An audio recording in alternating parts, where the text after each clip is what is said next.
एक साइड काय म्हणतीये की सूरज चव्हाण जर जिंकला तो खेळत नाहीये तर हा बाकीच्या कंटेस्टंटवरती अन्याय आहे.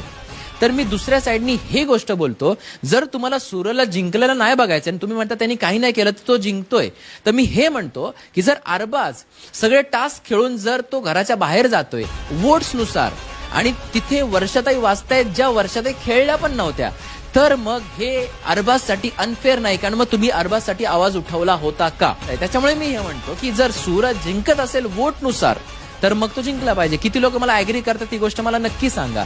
नाहीतर मग खेळण्यानुसार जर वरती येतात मग त्याच्यात निकीचं पण नाव येऊ शकतं, जान्हवीचं येऊ शकतं, अभिजितचं येऊ शकतं, अंकिताचं येऊ शकतं. हे सगळे जे आहे पॅडी असेल, डीपी असेल, या सगळ्यांचंच येऊ शकतं. सो मग अनडिझर्विंग मध्ये मग मी वर्षाताईंना पण पकडेन. मग ते बाहेर जायला पाहिजे होते ज्यावेळेस अरबाज बाहेर गेला त्यावेळेस. बघा बरेचसेच लोक तिकडे ऍग्री करतात. त्याच्यामुळे मी म्हणतो जर वोटनुसार अरबाज बाहेर जातोय मग वोटनुसार सूरज का जिंकू नाही शकत, या प्रश्नाचं मला उत्तर द्या.